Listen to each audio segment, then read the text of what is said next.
All right. Hello, everybody. This is Mr. Vanderpool, and today we're going to take a look at how economists measure domestic output. And what we're doing today is we're starting to take a look at the study of macroeconomics, taking a look at the economics of entire countries, looking at how entire countries are doing economically. And this will be done through what are called national income accounts that look at overall how an economy is doing. And the most popular national income account is called gross domestic product. And probably the closest synonym for gross domestic product would be production and output. So when economists say production or they're talking about output, oftentimes those are synonymous with gross domestic product. And gross domestic product is important. Economists really like economic growth. And when economists talk about economic growth, they're generally talking about an increase in real numbers are just adjusted for inflation, gross domestic product. Or they're talking about an increase in real gross domestic product per capita or per person. So a growing gross domestic product, a growing GDP, means more production within a country. When there's more production within a country, that is going to drop the unemployment rate in that country. And that is both of those things, both the extra production and the lowering of the unemployment rate in that country can be a very good thing for a country. So let's explore here what gross domestic product is, what it includes, etc. Now, gross domestic product. I talked about how the closest synonyms for gross domestic product would be production, would be output. But gross domestic product has a very, very specific definition with very, very specific parts. So gross domestic product is the market value in dollars of all final goods and services. I want to make a distinction between final goods and services and intermediate goods and services. Final goods and services are the final product. Intermediate goods and services are particularly goods that are the parts that are going to be put into the final product. Final goods and services are going to be included in gross domestic product. Intermediate goods are not, because you do not want to double count. So let me give you an example. Let's say we have the parts of a car and a car itself. The car itself, the final, is going to be the final good.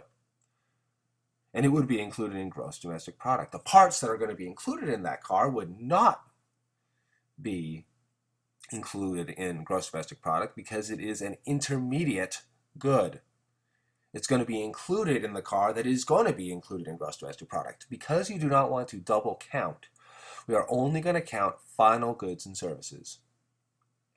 We are not going to count intermediate goods. So GDP is the market value of all final goods and services, produced, not sold.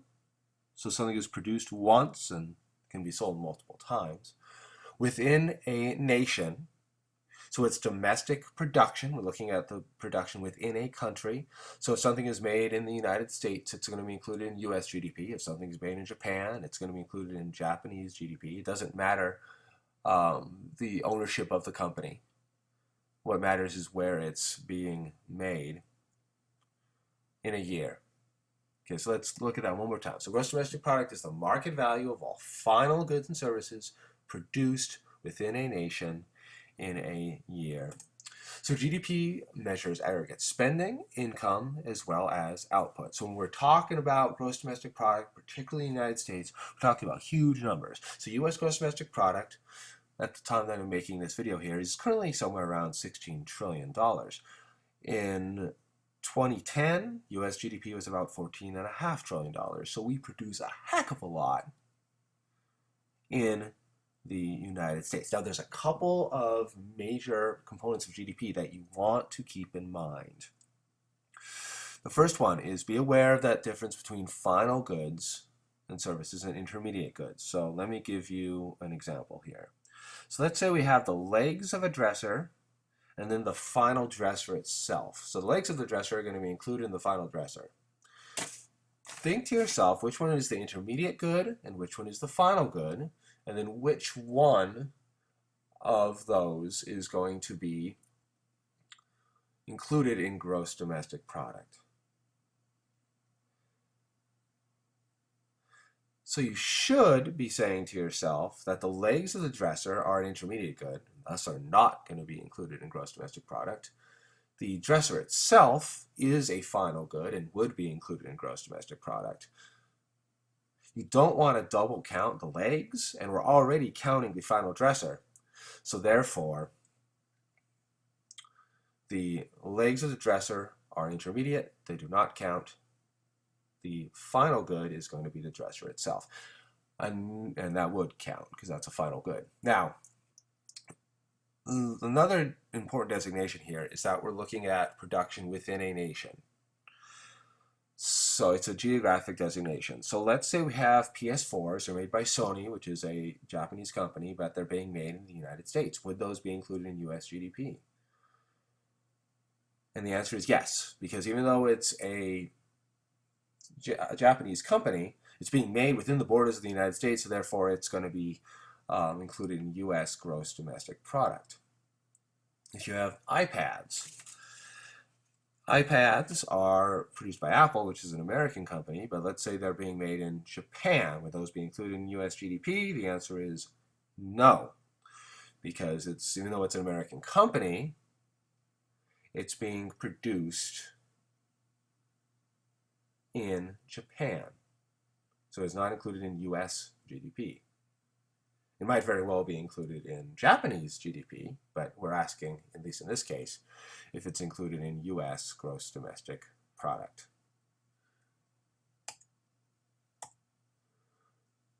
All right, so counted or not counted. So GDP counts all final domestic production for which there is a market transaction in that year.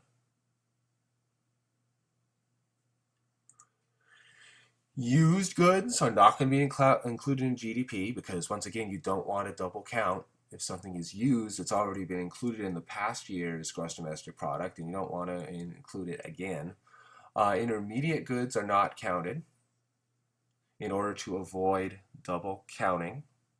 So remember, the parts of a car, we gave the example of the legs of the dresser. Those are intermediate goods. Those are going to be included in final goods, so you don't want to double count. So therefore, intermediate goods are not going to be included in gross domestic product. So used goods, intermediate goods, not included in gross domestic product. Non-market production is not counted. A stay-at-home mom or a stay-at-home dad, they might be producing things, but if there's not necessarily a market for it, there's no buying and selling going on,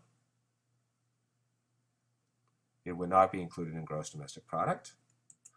Underground, black market activity, selling drugs, guns, etc.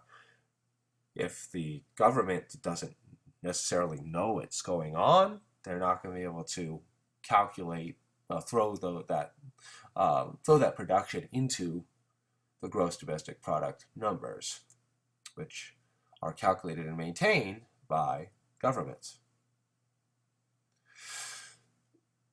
One thing I do want to talk about when it comes to the buying and selling of stocks and bonds. Okay, so stocks, when you buy stock, you are buying partial ownership in a company.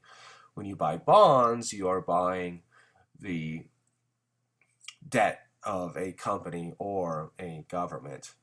So when buying and selling stocks and bonds, the buying and selling of the stock and the bond is considered a transfer of ownership, and therefore it is not included in gross domestic product because nothing new is being created. It's just a transfer of ownership. However, if you have new things that come from, say, the stock, let's say a dividend, which is kind of like a thank you payment for owning the stock, a dividend that comes from a stock would be included in gross domestic product because it's something new that is being created out of the stock or the bond. If you get interest payments out of a bond, it is going to be included in gross domestic product because it's something new being created.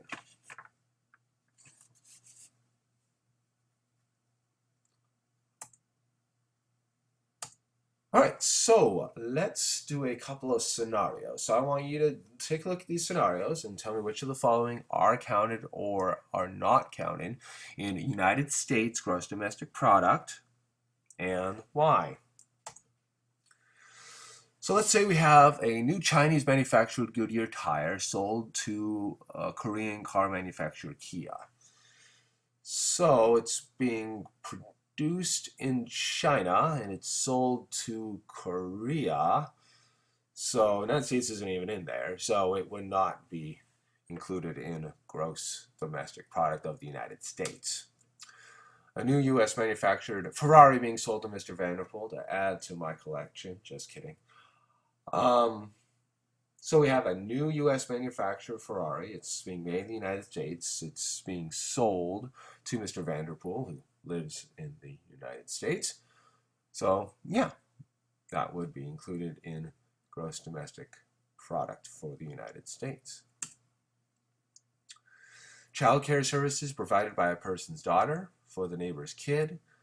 This generally would not be because it is not necessarily a market transaction.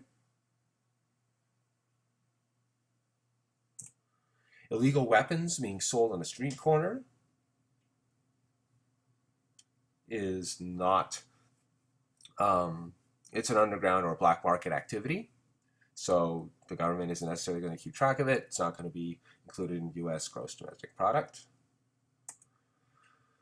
You have new parts for a pickup truck being manufactured in Beaumont by the Japanese firm Toyota. Now, these new parts for the pickup truck are going to be included in a pickup truck that's going to be sold. So it's an intermediate good. Remember, intermediate goods are not included in gross domestic product. So this would not be included in U.S. gross domestic product. All right, so it's time to move on to our next video here.